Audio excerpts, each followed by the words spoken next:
ஒரு சத்தம் போதும். ஒரு சத்தம் போதும். உங்க ஜெனரேஷனே மாத்திரும். உங்க லைஃபையே தலையில மாத்திரும். தோத்துரும். ஒரே ஒரு சத்தம் தாங்க சாமுவேலுக்கு கேட்டுச்சு. என்ன சத்தம்? சாமுவேலே சாமுவேலே. ஒரு சத்தம் தான், வேற அங்க என்னம் இல்ல. ஒரே ஒரு சத்தம், சாமுவேலே சாமுவேலே.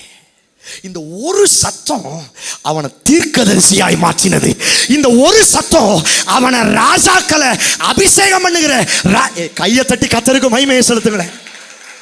எவ்வளவு ஒரு பிரிவிலேஜ் பாருங்க. முதல் ராஜா யாரு? சவுல். சவுல் அபிஷேகம் பண்ணது யாரு? சாமுவேல். இரண்டாவது ராஜா யாரு? தாவீது. தாவீது அபிஷேகம் பண்ணது யாரு? சாமுவேல். எத்தனை பேர் ஆமென் சொல்றீங்க? இவர் யாருங்க?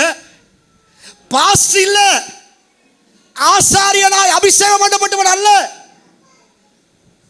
நம்ம பாஷையில சொன்னோம்னா கோயில் குட்டி, கோயில் பிள்ளை. இந்த சிஎஸ்ஐ சர்ச்சில், லுத்தரன் சர்ச்சில்னா கோயில் குட்டி, கோயில் பிள்ளை அப்படின்னு வச்சுவாங்க. அவங்க வேலை என்னது? மணி அடிக்கணும், சேர் போடணும், வீட்டை என்ன செய்யணும், சர்ச்சை என்ன செய்யணும். இதுக்காகத்தான் யார் உள்ள வந்தது? சொல்ல மாட்டேங்கிறீங்களே. சாமுவேல் இதுக்காகத்தான் வந்தான். சாமுவேல் பெற்றெடுக்கும் பொழுதே அவளை பணிவிடை செய்யும்படியாக, ஊழியம் செய்வதற்காக அல்ல. நல்லா கவனிங்க, நல்லா கவனிங்க. ஊழியம் செய்வதற்கு ஆல்ரெடி அங்க ஆள் இருக்குது. யார் இருக்கிறது? ஏலி இருக்குது. ஏலியோட வம்சம், ஏலியுடைய ஊழியம் செய்யறதுக்கு அவங்க இருக்கிறாங்க. சாமுவேல் உள்ள குழந்தையா என்ட்ரி ஆகும் பொழுது ஊழியம் செய்வதற்காக அல்ல, தீர்க்கதரிசியாய் மாறுவதற்காக அல்ல, ராஜாக்களை அபிஷேகம் பண்ணுவதற்காக அல்ல. உள்ள வந்தது வேலை செய்யறது, மணி அடிக்கிறதுக்கும் கூட்டி தொடக்கிறதுக்கும் உள்ள வந்தவனுக்கு நைட்டு ஒரு சத்தம் வானத்திலிருந்து வருகிறது. சாமுவேலே சாமுவேலே. இந்த சத்தம் அந்த மாத்திரத்தில் சாமுவேலை கர்த்தர் ஏலியை காட்டிலும் உயர்த்தினார். எத்தனை பேர் ஆமென் சொல்றீங்க? ஒரு சத்தம் போதுங்க. ஆமென் சொல்ல மாட்டேங்கிறேன்.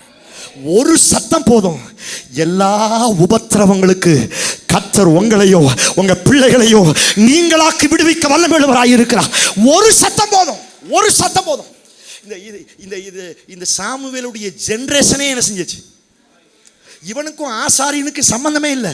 இவனுக்கு ஊழிய சம்பந்தம். இவங்க எப்ராயிம் கோத்திரத்தார், இவங்க வேற கோத்திரம். சோத்திரம்.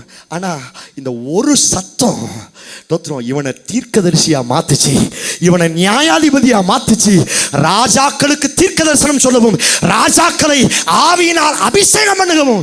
சாதாரண வேலைக்காரனா சேர்ந்தவனை இந்த சத்தம் அன்னைக்கு நைட்டு ஒரு இந்த வார்த்தையை கர்த்தர் ஒரு தீர்க்க தரிசனமாய் சொல்லுகிறார். இந்த மார்ச் மாதம் ஒரு சத்தம் உங்களை சந்திக்க போகிறது, உங்க பிள்ளைகளை சந்திக்க போகிறது, உங்க குடும்பத்தை சந்திக்க போகிறது. இந்த சத்தம் நம்புறீங்களா? நம்புறீங்களா?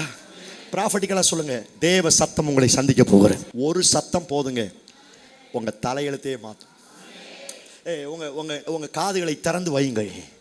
ஒரு சத்தம் போதும், ஒரு சத்தம் போதும். அந்த சாமுவேலை என்னால் மறக்கவே முடியல. பணிவிடைக்காரனா வந்தவன் ராஜாக்களை செலக்ட் பண்றேன். சவுலுக்கு ஒரு பிரச்சனைனா யாரை தான் தேடி வர்றான்? சாமுவேலை தான் தேடி வர்றான். சாமுவேலை பிடிங்கப்பா, அவர் சொன்னா சரியா இருக்கும்பா, சாமுவேலை கொண்டு வாங்கப்பா. சாமுவேல் செத்துட்டாரு. செத்ததுக்கு அப்புறம் இந்த சவுல் என்ன செய்யல? சொல்ல மாட்டேங்கிறீங்களே. விடல. ஊசாரிகளை கொண்டு வா, மந்திரவாதிகளை கொண்டு வா. சாமுவேல் இருந்தா நல்லா இருக்கும். அவன் தான் செத்து போயிட்டானே. அவன் ஆவியவாதி என்ன செய்யும்? சொல்ல மாட்டேங்கிறீங்களே. வேலைக்காரனா வந்தாங்க, கோயில் குட்டியா மணி அடிக்கிறதுக்கு, சர்ச்சை பெருக்க வந்தவனுக்கு ஒரு இரவுல சாமுவேல் ஒரு சத்தம் கேட்டுச்சுல. அந்த சத்தம் அவனை மேல அவனை ராஜாக்களுக்கும். கையை தட்டி கர்த்தருக்கு மகிமையை செலுத்துங்க. இந்த சத்தம் இந்த மார்ச் மாதம் நிறைய பிரச்சனையிலிருந்து உங்களை மேல கொண்டு வர போகிற